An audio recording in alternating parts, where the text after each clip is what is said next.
ចឹងកលាយយាយលោកអាយក្រហមអសនា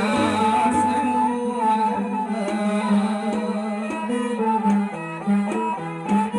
បាទបច្ចេកទេសខាងផ្លៃចូលខ្លួនបាសមកក្រុម36បាទបច្ចេកទេសខាងផ្លៃ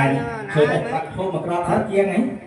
បាទហូបមកក្របខ្លួននេះទាំងក្របចំប្រយទាំងថតទៀតណាបាទដឹងថារសជាតិផ្លែឈើបាសមកនេះមានរសជាតិយ៉ាងណាទៀតណា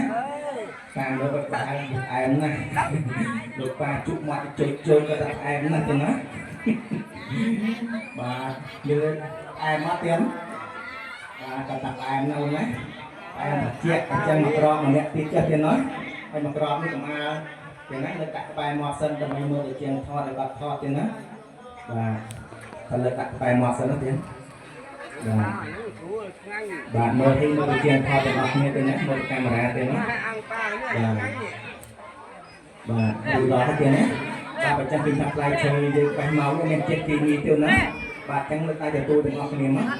យ៉ាងម៉េចទទួលឲ្យមើលទៅកាមេរ៉ាទាំងអស់គ្នាទៅណា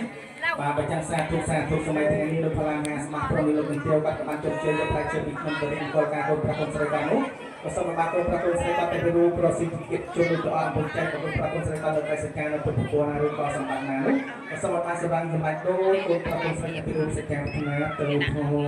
ស្នូពុទ្ធសាសនា